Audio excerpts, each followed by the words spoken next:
যারা অবৈধভাবে বাংলাদেশে থাকতেছে, এটা আপনারা বলেন নিয়মটা হয়তো আপনারা জানেন। আপনার যে ভিসা দেওয়া হয়, আপনি একটা কান্ট্রি থেকে ধরেন 100 দিনের বা 3 মাসের জন্য ভিসা নিলেন, আপনি যদি ওই একদিন বেশি ক্রস করেন, যাওয়ার সময় কিন্তু আপনি যাইতে দিবে, বাট একটা ফাইন দিয়ে দিতে হয়। এই ফাইনটা আমরা কিন্তু প্রথম অবস্থা 5 গুণ বাড়িয়েছে, যেখানে 200 টাকা ছিল ওখানে আমরা 1000 টাকা করেছি।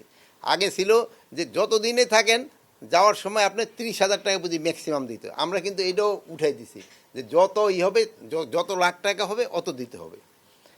এই জন্য কিন্তু আমাকে প্রায় এর আগের আমি স্টেট এখন কতদিনে আগে আমি দেখলাম প্রায় এই জন্য আমাকে প্রায় 10 কোটি টাকা বেশি আয় হয়েছিল।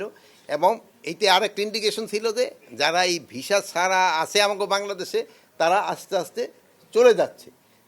31 তারিখ পর্যন্ত আমরা তাদের দিচ্ছি যে যারা প্রপার দিয়ে এই ফাইন দিয়ে চলে যেতে পারবে, তারপরে যদি তারা থাকে তাকে আইনানুগ ব্যবস্থা নেওয়া হবে।